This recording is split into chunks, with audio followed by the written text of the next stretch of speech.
গত বছরের ৭ অক্টোবর হামাসের হামলার পর থেকে ফিলিস্তিনের অবরুদ্ধ ভূখণ্ড গাজায় শুরু হয় ভয়াবহ যুদ্ধ। সেই ঘটনার জের ধরে গাজা জুড়ে টানা বোমাবর্ষণ ও সামরিক অভিযানে নেমেছে ইসরায়েলি বাহিনী।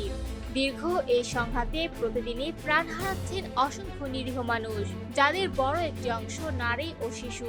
ধ্বংসস্তূপে পরিণত হচ্ছে ঘরবাড়ি, হাসপাতাল, স্কুল সহ গুরুত্বপূর্ণ অবকাঠামো। আর এসব হৃদয় বিদারক দৃশ্য নাড়িয়ে দিচ্ছে বিশ্বজুড়ে বিবেকবান মানুষের মন। গাজায় চলমান এই মানবিক বিপর্যয়ের প্রতিবাদে বিশ্বের বিভিন্ন দেশে বিক্ষোভ ও প্রতিবাদ কর্মসূচি অব্যাহত রয়েছে।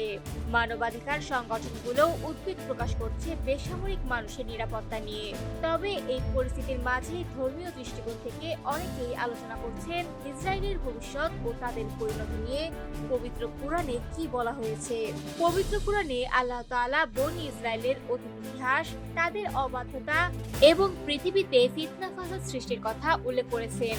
কুরআনের সূরা আল ইসরায় বলা হয়েছে, বনী ইসরায়েল পৃথিবীতে দুইবার বড় ধরনের বিপর্যয় ও অনর্থ সৃষ্টি করবে, আর সে সময় আল্লাহ তাদের বিরুদ্ধে কঠোর যোদ্ধা বান্দাদের পাঠাবেন, যারা তাদের শক্তি ও অহংকার ভেঙে দেবে।